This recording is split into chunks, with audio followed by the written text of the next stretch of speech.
Olá, meus irmãos. Rubens Pantano Filho, da Academia Campinense Maçônica de Letras. Bem-vindos a mais um Tempo de Estudos.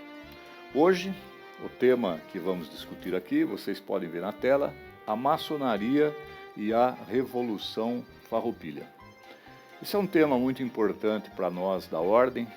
A Ordem Maçônica ela teve uma participação importante em vários movimentos no Brasil todo, como a Revolução Pernambucana de 1817, a Conjuração Mineira, a Conjuração Baiana, o movimento de independência do Brasil, a libertação dos escravizados, a proclamação da República, depois, claro, mais tarde, a Revolução Constitucionalista de 1932.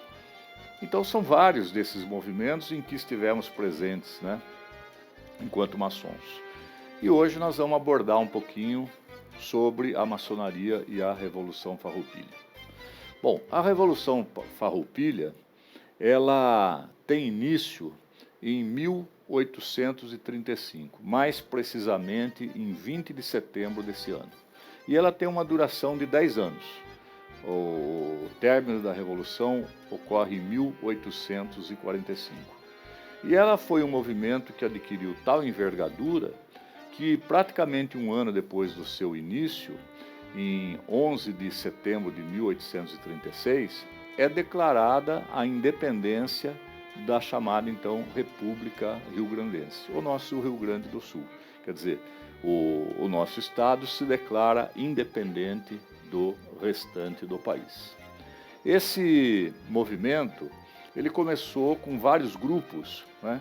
Comerciantes, charqueadores, estanceiros, sacerdotes, militares, e há também uma documentação que mostra a participação de membros da ordem maçônica, né?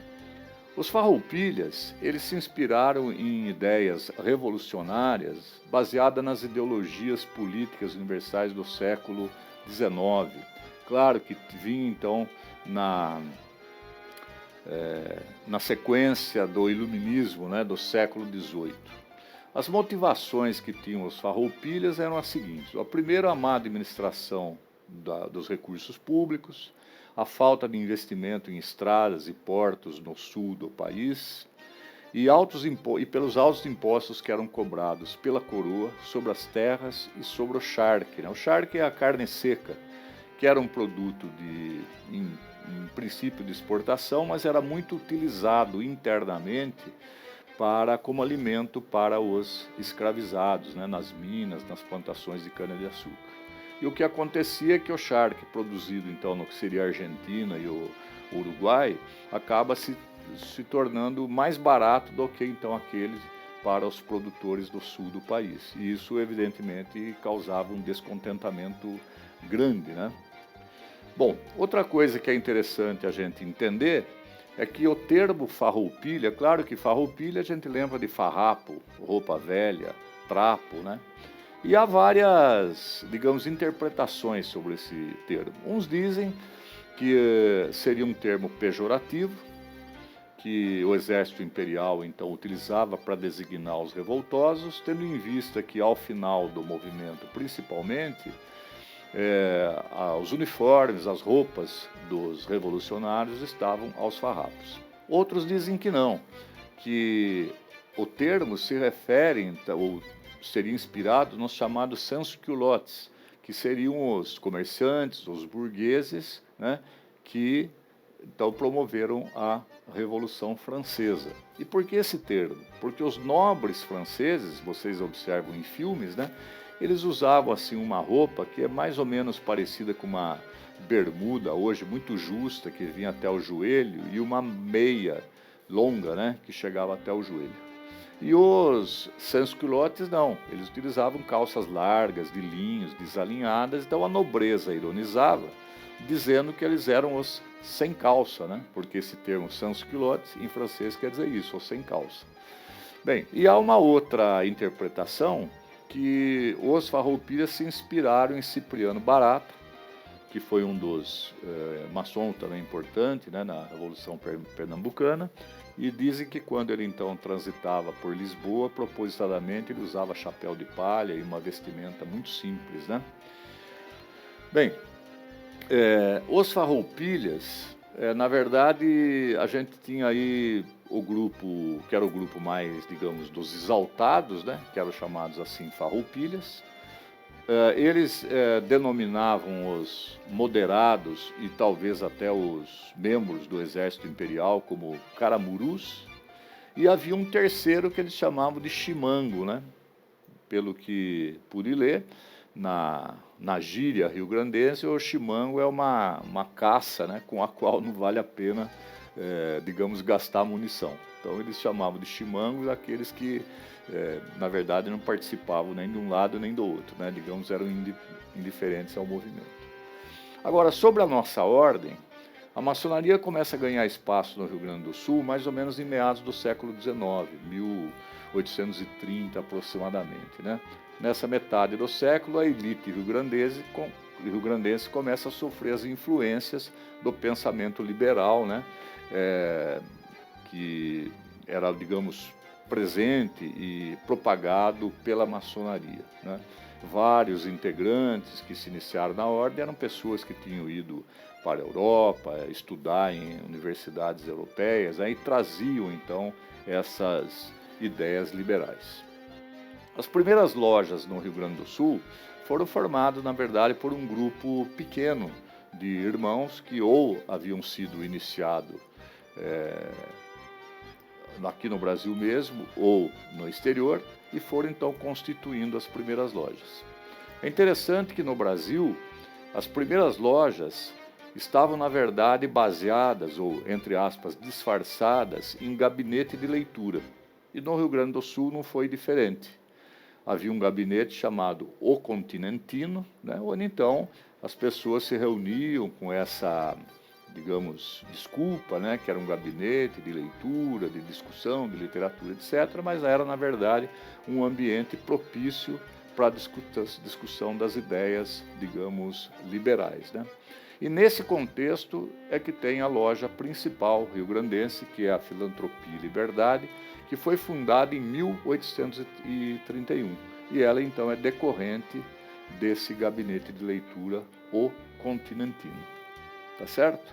Bom, agora, é difícil a gente encontrar muitos documentos sobre a maçonaria e a Revolução, documentos, digamos, mais consistentes, tendo em vista que era um movimento revolucionário, de armas, e muitas coisas não podiam ser, evidentemente, documentadas. E pelo próprio fato de ser um período de guerra, de destruição, muitos desses documentos acabaram sendo destruídos, né? De qualquer maneira, a maçonaria, como dito, era sempre, os templos eram ambientes, né, de possibilidade de discussões mais liberais, né, onde então se podia, em tese, praticar, digamos, o livre pensar, né, e o livre debate. Alguns autores não aceitam essa ideia de que a Revolução teria inspiração maçônica. Talvez não tenha tido mesmo da maçonaria enquanto instituição. Mas o fato é que há muitos documentos que comprovam a participação de irmãos da ordem no movimento revolucionário rio-grandense, né? Bem, sabe-se também que durante este período, muitos dos irmãos de ordem foram iniciados durante o próprio processo revolucionário. Aqui existe um episódio bastante importante, né, valorizado pela maçonaria, que está relacionado à fuga do grande líder Bento Gonçalves do presídio para o qual ele foi levado na Bahia. Na verdade, Bento Gonçalves foi preso em 1836, ele foi levado para o presídio da Fortaleza de Laje, no Rio de Janeiro, e depois transferido para o Forte de São Marcelo, na Bahia. E aí consta que tão logo ele chegou, uma vez que foi identificado como maçom, houve uma trama, então, para libertar Bento Gonçalves e que isso, então, teria sido uma ação da maçonaria. E realmente é surpreendente, porque ele foge, e alguns pensam, então, que ele iria para o exterior, etc., né? Mas ele acaba voltando para o Rio Grande do Sul para liderar o movimento revolucionário. Agora, existia divergência na maçonaria, como é hoje, né? Nós estamos sempre em permanente lapidação, né, do nosso templo, tentando melhorar cada vez nós o nosso templo interior. E já naquela época existia então divergências na maçonaria. Havia um grupo de maçons que defendiam a instauração de uma república e outros que defendiam uma monarquia parlamentarista. Nós tínhamos a maçonaria azul, que era monarquista, parlamentarista, e a maçonaria vermelha, que defendia um regime de república constitucional. E aí a maçonaria, os farroupilhas pertenciam à maçonaria vermelha, tanto é que na sua bandeira tem lá bem explícito a cor vermelha. E também em algumas sociedades já se usava também o termo igualdade, liberdade e fraternidade, que é típico da nossa ordem. Bento Gonçalves, por exemplo, que é ficou como grande líder do movimento revolucionário, observem aí, ó, ele foi deputado da Assembleia Legislativa e Provincial, foi chefe protetor da República e Liberdade rio-grandense, era membro da Ordem Maçônica, inclusive foi venerável mestre da loja Filantropia e Liberdade. Um outro irmão, Davi José Martins, que ficou conhecido como Davi Canabarro, foi um militar, né? Ele vai aderir ao movimento tardiamente, era também um maçom, e inclusive o Bento Gonçalves tem uma atitude de nobreza, um pouco já para o final do movimento, porque tendo em vista algumas divergências sobre essas questões de parlamentarismo, ou monarquia parlamentarista ou república, o Bento Gonçalves cede ao comando para Davi Canabarro, né, para evitar a cisão do movimento. Esse é um exemplo muito importante de uma atitude nobre de um nosso irmão, a exemplo do que aconteceu no movimento de independência da América Espanhola, quando também, num certo momento, num gesto de grandeza, José de San Martín, o argentino, que foi o libertador do Chile, do Peru, ele cede o comando a Simão Bolívar pela unicidade do movimento. Exemplos esses que deveríamos hoje seguir na nossa ordem, ou seja, abrir mão um pouco das nossas propostas, digamos, pessoais, em nome de algo muito mais abrangente, né, que vai, digamos, além das nossas próprias aspirações. Outro irmão importante foi José Mariano de Matos, um afrodescendente, foi membro da maçonaria, né, deputado da província, ministro da Guerra, foi ministro da Marinha e do Exterior, foi vice-presidente da República Rio-Grandense, substituiu Bento Gonçalves, inclusive, em alguns momentos. Terminado o movimento, ele é preso, mas dado ao seu grande valor como pessoa e como militar, ele é anistiado, né, pela monarquia e reincorporado às forças imperiais, tendo inclusive ocupado o Ministério da Guerra em 1864, praticamente 20 anos após o término da Revolução Farroupilha. E outro que a gente não pode deixar de citar é Giuseppe Garibaldi, um italiano, na verdade um internacionalista. Ele luta pela unificação da Itália. Num primeiro momento ele tem que fugir da Itália, ele vem ao Brasil. Consta que ele teria visitado Bento Gonçalves no presídio e então, sensibilizado, né, pelo movimento Farroupilha, ele também era contra a escravatura, ele adere ao movimento, luta ao lado dos Farroupilhas, inclusive lutou na tomada da Laguna, né, em Santa Catarina, e depois, posteriormente a esse movimento, ele vai para o Uruguai e luta, inclusive, no movimento revolucionário uruguaio, né. Como ele participa do movimento de unificação da Itália e também desses movimentos importantes aqui no Brasil e no Rio Grande do Sul, Garibaldi foi alcunhado, né, de herói dos dois mundos, né, e também um maçom bastante importante. E aí, finalizando, eu acho que esses símbolos que estão aí atestam a participação da nossa ordem no movimento revolucionário rio-grandense. Vocês podem ver a primeira figura no canto superior esquerdo, é um selo de 2007, um selo de edição conjunta do Uruguai e do Brasil, e aí tem a figura levando, sobre o cavalo, levando a bandeira dos Farroupilhas, que está representando Giuseppe Garibaldi.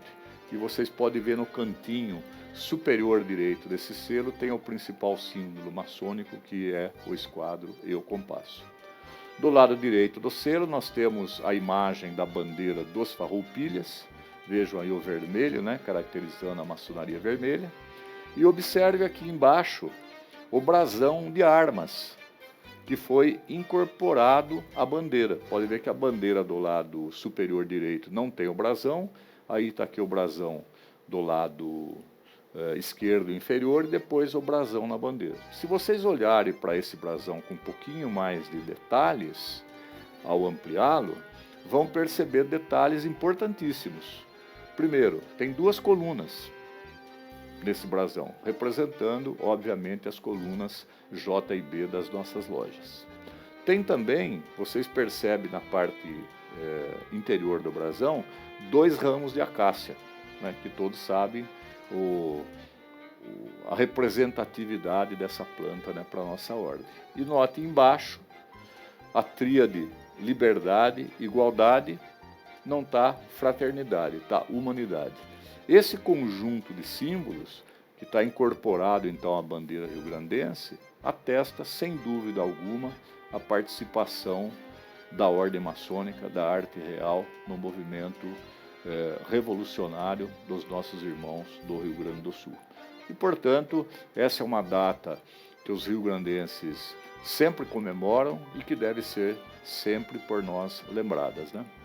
Agora tem uma informação que é até curiosa, né? Digamos, bem interessante, né? Eu mesmo, quando li pela primeira vez, achei que o documento era verdadeiro, mas olha que interessante. No final da década de 90, um irmão nosso, um maçom chamado Dante Bócio, já falecido hoje, ele foi convidado para ministrar uma palestra na cidade de Camaquã, na época da Semana Farroupilha, que é comemorada todos os anos no mês de setembro, para comemorar esse movimento revolucionário. E esse irmão teve uma ideia brilhante. Para essa palestra, ele elabora uma ata. E essa ata, ele pensa que seria a ata do que teria sido uma sessão maçônica na loja Filantropia e Liberdade, 2 dias antes de iniciada a Revolução Farroupilha.